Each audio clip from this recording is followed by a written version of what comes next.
Session 7 दुख उठाने के योग्य। कहानी की भूमिका इस प्रकार से है।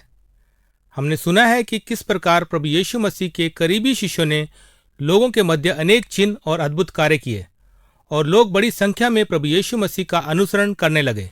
यरूशलेम और चारों ओर के गांवों की भीड़ बीमारों और दुष्टात्मा के सताए हुओं को 12 प्रेरितों के पास लाने लगी और वह प्रभु यीशु मसीह के नाम में चंगे किए जाने लगे।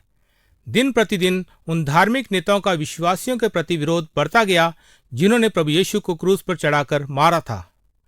अब अपने श्रोताओं को सुनने के कार्य दें। इस कहानी का केंद्र कौन या क्या है? इस कहानी में उनके साथ क्या घटित हो रहा है? लूका ने अपनी पुस्तक में कलीसिया को आगे बढ़ने और तेजी से विस्तार के बारे में इस कहानी को क्यों शामिल किया? हम इस कहानी से कलीसिया के आगे बढ़ने और तेजी से विस्तार के बारे में क्या सीखते हैं? कलीसिया के रूप में हमें इन बातों को कैसे व्यवहार में लाना चाहिए? आइए अब कहानी की ओर चलें। धार्मिक नेताओं का क्रोध और ईर्ष्या इस स्तर तक बढ़ गया कि वह कलीसिया को चुप करवाना चाहते थे। इसलिए उन्होंने 12 प्रेरितों को पकड़ा और बंदी गृह में डाल दिया। परंतु उसी रात को परमेश्वर के एक स्वर्गदूत ने बंदी गृह के द्वार खोल दिए और प्रेरित बाहर लाए गए। स्वर्गदूत ने उनसे कहा, वापस मंदिर जाओ और सारे लोगों को जीवन के इस संदेश के विषय में बताओ। इसलिए आज्ञा का पालन करते हुए 12 शिष्य भोर के समय मंदिर पहुंच गए और यीशु के नाम का प्रचार करने लगे। परंतु इन धार्मिक नेताओं को इस बारे में कोई भी जानकारी नहीं थी। जब धार्मिक नेता सुबह इकट्ठे हुए तो उन्होंने सैनिकों से कहा कि जाओ और उन प्रेरितों को जेल से हमारे पास लाओ। परंतु सैनिकों ने वापस आकर धार्मिक नेताओं से कहा, हमने जेल के बंद दरवाजों पर पहरेदारों को पाया, परंतु जब हमने दरवाजे खोले तो अंदर कोई भी नहीं था। और धार्मिक नेताओं में से कोई भी नहीं जानता था कि अब क्या किया जाए।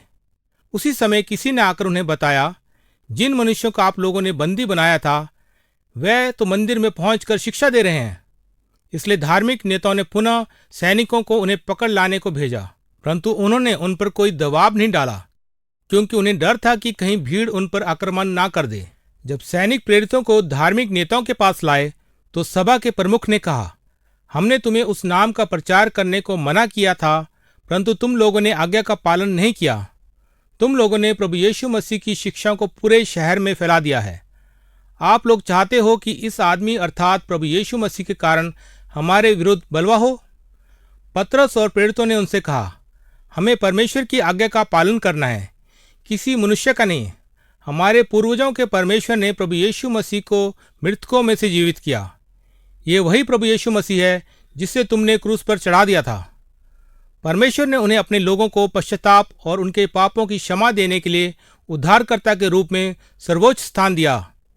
हम इस सबके साक्षी हैं और इसलिए परमेश्वर का आत्मा भी जिससे परमेश्वर ने उन्हें दिया था उनका अनुसरण करते हैं। इस उत्तर से धार्मिक अगुवे इतने अधिक क्रोधित हो गए कि वह उन सभी प्रेरितों को मार डालना चाहते थे, लेकिन उनमें से एक मुख्य नेता ने उन्हें रोक दिया। उसने कहा, इससे पहले भी कई अगुवे आए जिन्होंने कुछ लोगों को अपनी ओर कर लिया था, परंतु कुछ समय के बाद वह स्वयं खत्म हो गए थे। इसलिए मेरी सलाह यह है कि इन मनुष्यों को अकेला छोड़ दिया जाए। यदि उनका संदेश मनुष्य की ओर से होगा तो वह लोग अपने आप खत्म हो जाएंगे, परंतु यदि उनका संदेश परमेश्वर की ओर से है तो आप उन्हें रोक नहीं पाएंगे, यहाँ तक कि आप लोग परमेश्वर के विरोध करने वाले होंगे। धार्मिक नेताओं ने इस सलाह को मान लेने का निर्णय लिया, परंतु पहले उन्होंने प्रेरितों की पिटाई की और आज्ञा दी कि प्रभु यीशु मसीह के विषय में प्रचार करना बंद करें। प्रेरित बड़ी खुशी के साथ चले गए कि परमेश्वर ने उन्हें इस योग्य समझा कि वह प्रभु यीशु मसीह के नाम के कारण सताए जाएं। और प्रतिदिन प्रेरितों ने मंदिर और लोगों के घरों में ये सिखाना जारी रखा कि प्रभु यीशु मसीह ही एकमात्र उद्धारकर्ता है जिसके लिए प्रतिज्ञा की गई थी।